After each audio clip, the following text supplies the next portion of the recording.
और दोस्तों, युक्ति आईएएस में आपका हार्दिक स्वागत है।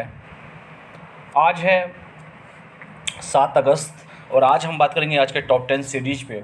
आगे बढ़ने से पहले कि जिन लोगों ने चैनल को सब्सक्राइब ना किया हो चैनल को सब्सक्राइब कर लें, क्योंकि टॉप 10 का जो सीरीज चल रहा है, डेली अमर सर क्लास लेते थे और अमर सर आज से दैनिक जागरण का एडिटोरियल जो है, या दैनिक जागरण का अगर मैं कहूँ कि जो जो आपका मेन पॉइंट है परीक्षा की दृष्टि से, जो भी इम्पोर्टेंट टॉपिक है, दैनिक जागरण का एनालिसिस जो है, जो राष्ट्रीय संस्करण का जो पेपर आता है दैनिक जागरण का, उसका अमर सर आज से क्लास ले रहे हैं। तो आप लोग बेहिचक होकर मॉर्निंग में आप लोग उस सेशन को अटेंड कर सकते हैं। और शाम को जैसे टॉप 10 का जो सीरीज है, 10 क्वेश्चन का जो इंपॉर्टेंट क्वेश्चंस का जो सीरीज है, जैसे रोज चलता है वैसे आज भी आप लोग को देखने को मिलेगा। ठीक है, तो चलिए सबसे पहले हम बात करते हैं आज के महत्वपूर्ण करंट अफेयर के टॉपिक पे। 1 मिनट रुक जाइए आपको। ठीक है, चलिए तो ठीक है, चलिए तो आज के हम बात करेंगे आज के। और जिन लोगों ने चैनल को सब्सक्राइब ना किया चैनल को सब्सक्राइब कर लें। यूट्यूब का लिंक, व्हाट्सअप का लिंक, टेलीग्राम का लिंक, फेसबुक ग्रुप का लिंक डिस्क्रिप्शन बॉक्स के नीचे लिंक दिया होता है। आप लोग जाके डिस्क्रिप्शन बॉक्स पे ही डायरेक्ट आप लोग संस्थान से जुड़ सकते हैं, लिंक को क्लिक करके। टेलीग्राम का भी लिंक है, सारा लिंक आपको वहीं पर मिल जाएगा डिस्क्रिप्शन बॉक्स में। तो चलिए सबसे देर नहीं करते हैं, सबसे पहला जो क्वेश्चन है आज का, तो सबसे पहला जो क्वेश्चन है कि विश्व की सबसे कम उम्र की खगोल विज्ञानी निकोल ओलिवेरा डी लीमा निम्न में से किस देश की है। तो सबसे पहले तो जानिए कि ये है कौन।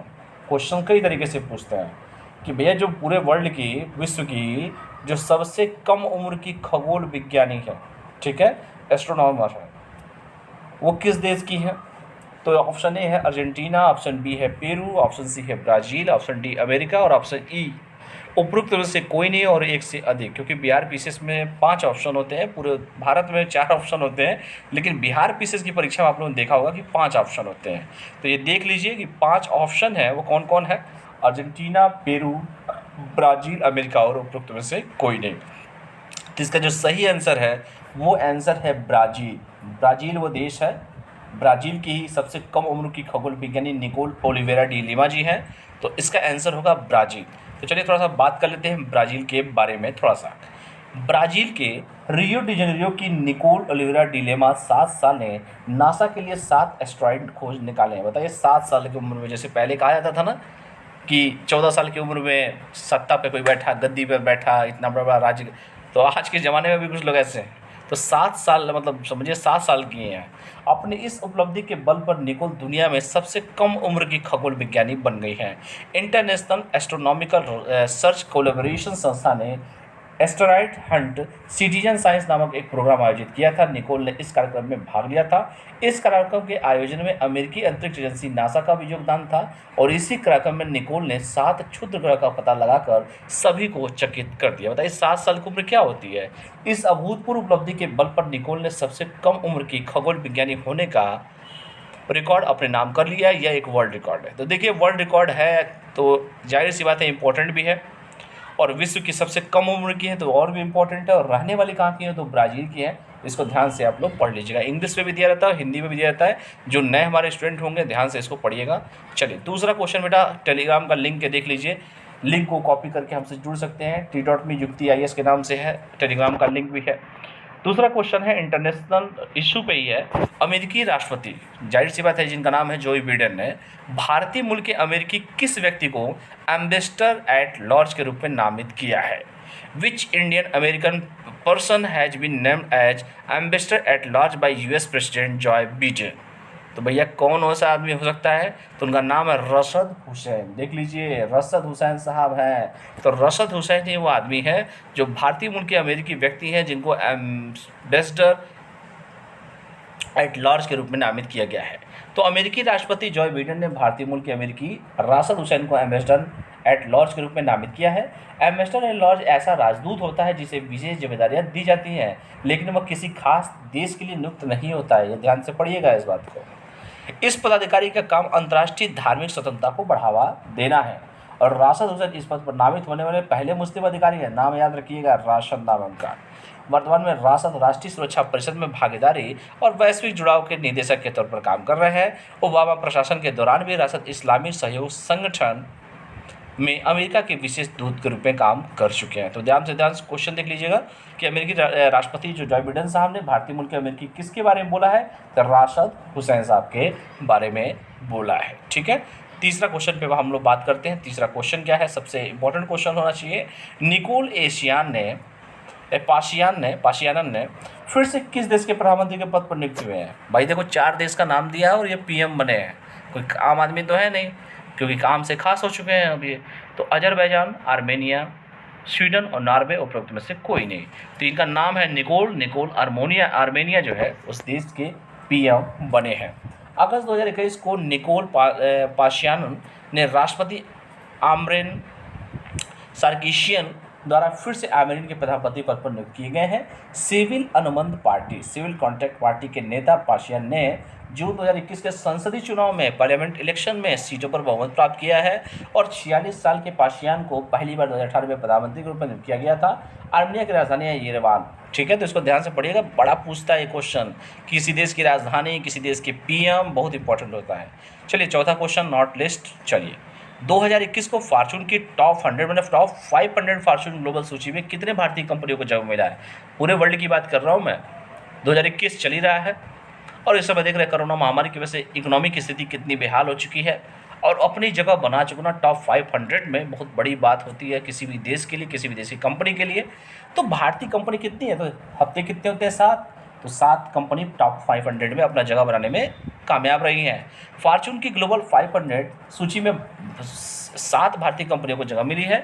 फॉर्चून ग्लोबल 500 वैश्विक स्तर पर सिर्फ 500 उद्यमों की वार्षिक रैंकिंग है, जैसा कि व्यावसायिक राजस्व द्वारा मापा जाता है। मुकेश अंबानी की अगुवाई में रिलायंस इंडस्ट्री लिमिटेड लगभग $63 बिलियन के राजस्व के साथ राजस्व के मामले में सूची में सर्वोच्च रैंक वाली भारतीय कंपनी है। इसे वैश्विक स्तर पर 155वें स्थान पर रखा गया है। इसी के साथ ही वैश्विक स्तर पर वॉलमार्ट लगातार 8वें वर्ष और 1995 के बाद से 16वीं बार राजस्व के मामले में सबसे ऊपर उठा है। तो सूची कौन कौन सी है, टोटल 7 देख लीजिए। पहली कंपनी है रिलायंस इंडस्ट्रीज 155 रैंक, दूसरा है भारतीय स्टेट बैंक सबसे बड़ा बैंक 205 रैंक, इंडियन ऑयल 212, तेल और प्राकृतिक गैस ठीक है 243, Rajesh export 348, Tata Motors 357, Bharat petroleum 394। तो इसका नाम याद रख लीजिएगा। मान लीजिए इसी में से उठा के यूपीएससी में क्वेश्चन पूछ दे कि भैया 7 कंपनियां हैं, मान लीजिए 1 2 3 दे दें और कह दे कि बढ़ते घटते क्रम में लिखे, तो इसको ध्यान से पढ़ लीजिएगा एक सरसरी निगाहों से। रिलायंस इंडस्ट्रीज है, भारतीय स्टेट बैंक है, इंडियन ऑयल है, तेल और प्राकृतिक gas, Rajesh export, Tata Motors और भारत पेट्रोलियम। और सूची में शीर्ष वैश्विक कंपनियां कौन बनी है? वॉलमार्ट कहाँ की है बेटा? अमेरिका की, स्टेट ग्रिड चीन, अमेजॉन जो है अमेरिका में। तो इसको ध्यान से आप लोग पढ़ लीजिएगा, 7 कंपनियों को मिला है। चलिए आगे बढ़ते हैं। शेहरोज काशी केटू पर चढ़ने वाले विश्व के सबसे कम उम्र के पर्वतारोही किस देश के हैं? अब बताइए, ये भी सबसे कम उम्र के ही हैं, वो भी पर्वतारोही है, केटू पर चढ़ रहा है। तो उनका नाम है शेहरोज काशिफ, जो है वो पाकिस्तान के हैं। हमारा छोटा भाई बिगड़ता रहता है, बदमाशी करता रहता है, लेकिन हमेशा सुधरने का मौका हम लोग देते हैं उसको, लेकिन नहीं बाज आता है, फिर भी हम सुधारते हैं उसको। खैर हम लोग को पता नहीं क्या इससे दुश्मनी है, इनको हम लोगों से क्या जलन है। शुरुआत वो करते हैं, एंडिंग हम करते हैं, फ़र्क ये होता है। हम डेवलपमेंट के बारे में सोचते हैं, वो डेवलपमेंट तो नहीं सोचते नहीं है, कोई बड़ी कंपनी तो है नहीं वहाँ पे। खैर चलिए कोई बात नहीं, इनके यहाँ से कोई पर्वतारोही बना है, सबसे कम उम्र का है, पाकिस्तान का है, नाम है शेहरोज काशिफ, केटू पर चढ़ने वाला। 19 वर्षीय पाकिस्तानी पर्वतारोही शेहरोज काशिफ दुनिया की दूसरी सबसे ऊंची चोटी केटू के शिखर पर पहुंचने वाले दुनिया के सबसे कम उम्र के व्यक्ति बन गए हैं। लाहौर के शेहरोज काशिफ जो है ने बोतल बंद ऑक्सीजन की मदद से 8611 मीटर की ऊंची चोटी को फतह करने की उपलब्धि हासिल की है। काशिफ से पहले महान पर्वतारोही मोहम्मद अली सदपारा के बेटे साजिद सदपारा को 20 साल की उम्र में केटू पर चढ़ने वाले सबसे कम उम्र के व्यक्ति थे। पाकिस्तान, नेपाल और चीन दुनिया की 14 सबसे ऊंची चोटियों का घर है, जिन्हें 8000 के रूप में भी जाना जाता है। पाकिस्तान के राष्ट्रपति जो है नाम है आरिफ अलवी, और पाकिस्तान के प्रधानमंत्री सब लोग जानते हैं, इनसे बड़ी उम्मीद थी कि आएंगे कुछ नया करेंगे, क्रिकेटर हैं ये हैं, लेकिन खैर ये भी वही निकले, इमरान खान साहब। चलिए अगला क्वेश्चन हम लोग देखते हैं, इकोनॉमी पे आते हैं। लघु टिकट तत्काल ऋण प्रदान करने के लिए पोस्ट पेड मिनी ऋण में से किस कंपनी ने लॉन्च किया है? अब क्वेश्चन देखिए, ये सब क्वेश्चन खूब पूछते हैं। तो लघु टिकट तत्काल ऋण प्रदान करने के लिए तो उसका नाम है पेटीएम करो। उसका नाम क्या है? पेटीएम करो। तो पेटीएम वो कंपनी का नाम है, पेटीएम करो। पेटीएम ने postpaid mini small ticket loan launch करने की घोषणा की है, जो उपयोगकर्ताओं को आदित्य बिरला फाइनेंस लिमिटेड के साथ साझेदारी में 250 रुपये से 1000 रुपये तक ऋण प्राप्त करने की सुविधा देगा। और ये उत्पाद अपनी अभी खरीदें, बाद में भुगतान करें। बाय नाउ बाय लेटर सेवा का विस्तार है, ध्यान से देखिएगा। पहले लालच देते हैं, फिर अंग्रेजों की चाल वाले फंसा देते हैं सब ये। पेटीएम पोस्टपेड 0% ब्याज पर ऋण चुकाने के लिए 30 दिनों तक की अवधि की पेशकश कर रहा है और कोई वार्षिक शुल्क या सक्रिय शुल्क नहीं है, केवल न्यूनतम सुविधा उपलब्ध है। Terms and condition. Postpaid mini के लॉन्च के साथ कंपनी पेटीएम पोस्टपेड के 60,000 रुपये तक के तत्काल क्रेडिट के अलावा 250 रुपये से लेकर 1,000 रुपये तक के ऋण प्रदान करेगी। यह उपयोगकर्ताओं को अपने मासिक खर्चों का भुगतान करने में मदद करता है, जिसमें मोबाइल और direct to home DTH recharge, gas cylinder booking, बिजली और पानी के बिल, पेटीएम मॉल पर खरीदारी और भी बहुत कुछ जो है शामिल है। तो इसको ध्यान से पढ़ लीजिएगा। इसका नाम है, उस कंपनी का नाम है पेटीएम। पेटीएम जो है लघु टिकट तत्काल ऋण प्रदान करने के लिए पोस्टपेड मिनी निम्न में से किस कंपनी ने लॉन्च किया, तो उसका नाम है पेटीएम। ठीक है, पेटीएम करो। अगला क्वेश्चन है 2021 और 2022 के FY22 के लिए पीएम मुद्रा योजना के तहत ऋण वितरण लक्ष्य में निम्न में से कितना निर्धारित किया गया है, अब बताइए। तो सही है, देखिए 3 लाख करोड़ रुपए। ये क्वेश्चन खूब पूछता है, इसको ध्यान से हल्के मत लीजिएगा। क्वेश्चन खूब पूछता है कितने लाख करोड़ रुपए है, तो 3 लाख करोड़ रुपए है। व्याख्या पढ़ लीजिए। सरकार ने 2021 और 22 के लिए पीएम मुद्रा योजना के तहत ऋण वितरण लक्ष्य 3 लाख करोड़ रुपए का निर्धारित किया है और यह लक्ष्य पिछले वर्ष की तुलना में सीमित कम है, क्योंकि 21 के लिए लक्ष्य 3.2 लाख करोड़ रुपए निर्धारित किया गया था। 21 लेकिन 3 लाख पे काम चल गया, तो एक जाहिर सी बात है, कम तो हो ही गया है। विशेषज्ञ छोटे व्यवसाय के लिए क्रेडिट गारंटी योजना के तहत बढ़े हुए आवंटन के लिए कम लक्ष्य का श्रेय देते हैं और पीएमएमवाई, ठीक है, के तहत बैंकों और गैर बैंकिंग वित्तीय कंपनियों द्वारा लघु व्यवसाय इकाइयों को उद्यमशीलता गतिविधियों के लिए 10 लाख रुपए तक का ऋण प्रदान किया जाता है, जिसमें विनिर्माण, व्यापार, सेवाओं और कृषि से संबंधित गतिविधियों जैसे क्षेत्रों में नए उद्यम शामिल हैं। केंद्र सरकार योजना के तहत ऋण स्वीकृत करने के लिए वार्षिक लक्ष्य आवंटित करती है और 13 सार्वजनिक क्षेत्र के बैंकों द्वारा 25 जून तक 3804 करोड़ रुपए की स्वीकृति प्रदान किए गए हैं। थोड़ा सा इस पर बात कर लेते हैं। प्रधानमंत्री मुद्रा योजना के बारे में बात कर लेते हैं। प्रधानमंत्री मुद्रा योजना सभी लोग जानते होंगे कि गैर बैंकिंग वित्तीय कंपनियों जिसे एनबीएफसी कहते हैं और सूक्ष्म वित्त संस्थानों द्वारा गैर कृषि क्षेत्र में छोटे सूक्ष्म व्यापार उद्यमों और व्यक्तियों को संपार्श्विक मुक्त ऋण देने की एक योजना है। उन्हें एक व्यावसायिक गतिविधियों को स्थापित करने या विस्तारित करने और स्वरोजगार उत्पन्न करना है। ऋण की अधिकतम सीमा 10 लाख रुपए है और मुद्रा जो है micro unit development and refinance agency limited होता है। और बेटा खूब क्वेश्चन पूछा है, इसको ध्यान से पढ़िएगा। अगला क्वेश्चन है कि लेखा महानिरीक्षक नियंत्रक द्वारा जारी आंकड़े जून के अंत में केंद्र सरकार का राजकोषीय घाटा कितना है? 1.8 लाख करोड़, 2 लाख करोड़, 2.7 लाख करोड़ और 3.1 लाख करोड़, इनमें से कोई नहीं, एक से अधिक। तो इसका सही जो आंसर है उसका नाम है 2.7 लाख करोड़ रुपए है।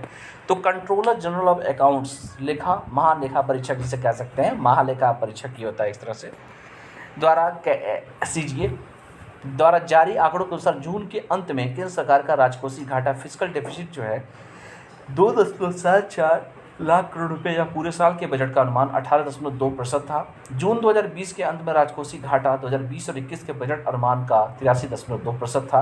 राजकोषीय घाटा या 2020-21 के लिए व्यय और राजस्व के बीच का अंतर सकल घरेलू उत्पाद का 9.3% था, जो फरवरी में बजट में संशोधित अनुमानों में अनुमानित 9.5% से बेहतर था। अगला क्वेश्चन है कि राष्ट्रीय पेंशन प्रणाली के तहत पेंशन फंड एंड प्रबंधन में प्रत्यक्ष विदेशी निवेश की सीमा को कितनी फीसदी कर दिया गया है? तो आंसर, इसका सही आंसर है 74% कर दिया गया है। तो सरकार ने राष्ट्रीय पेंशन प्रणाली के तहत पेंशन फंड प्रबंधन में प्रत्यक्ष विदेशी निवेश की सीमा को 49% से बढ़ाकर 74% कर दी है। पेंशन फंड नियामक और विकास प्राधिकरण अधिनियम बीमा क्षेत्र में एफडीआई सीमा को जोड़ता है। थोड़ा सा बात कर लेते हैं एनपीएस के बारे में, राष्ट्रीय पेंशन प्रणाली के बारे में। जनवरी 2004 में सरकारी कर्मचारियों के लिए राष्ट्रीय पेंशन प्रणाली शुरू की गई थी और बाद में 2009 में इसे सभी के लिए खोल दिया गया है। एनपीएस में 2 प्रकार खाते होते हैं, टियर 1 और टियर 2। अगर कोई व्यक्ति टियर 1 खाते में निवेश करता है तो उसे 50,000 रुपये तक की अतिरिक्त कर छूट मिलती है और राष्ट्रीय पेंशन योजना को पीएफआरडीए द्वारा विनियमित किया जा रहा है। एनपीएस में 7 पेंशन फंड होते हैं, नाम जान लीजिए। HDFC pension fund, ICCI pru pension fund and प्रबंधन, Kotak Mahindra pension fund and प्रबंधन, LIC pension fund, SBI pension fund और भी 2 और हैं, देख लीजिए। यूटीआई सेवानिवृत्ति समाधान है, आदित्य बिरला सन लाइफ पेंशन प्रबंधन है। इसको भी ध्यान से आप लोग पढ़ लीजिएगा, ठीक है। तो कितना है इसका सही आंसर? 74% है। चलिए अगला लास्ट क्वेश्चन पढ़ लेते हैं आज का। लास्ट क्वेश्चन है डब्ल्यूपीआई का मतलब होल प्राइस इंडेक्स। मुद्रास्फीति जून के अंत तक निम्न में से कितना प्रतिशत आंकी गई है? 10.8, 12.07%, 14.08%, 15.1%, इनमें से कोई नहीं है, एक से अधिक। तो इसका सही जो जवाब है 12.07% है। WPI जो है मुद्रास्फीति इन्फ्लेशन की अगर हम बात करें जून के अंत तक निम्न से कितना परसेंट आकी गई है, तो 12.07% आकी गई है। थोक मूल्य सूचकांक, चलिए बात कर लेते हैं। थोक मूल्य आधारित मुद्रास्फीति जून में कच्चे तेल और खाद्य पदार्थों की कीमतों में कुछ कमी के बाद सीमांत रूप से कम होकर 12.07% पर आ गई है। हालांकि WPI मुद्रास्फीति जून में लगातार तीसरे महीने दोहरे अंकों में रही, जिसका मुख्य कारण पिछले साल का एक न्यून आधार रहा है। जून 2020 में WPI की मुद्रास्फीति -1.81% थी और खुदरा मुद्रास्फीति जून में लगातार दूसरे महीने 6.2% पर RBI के 6% की कम्फर्ट स्तर से ऊपर रही।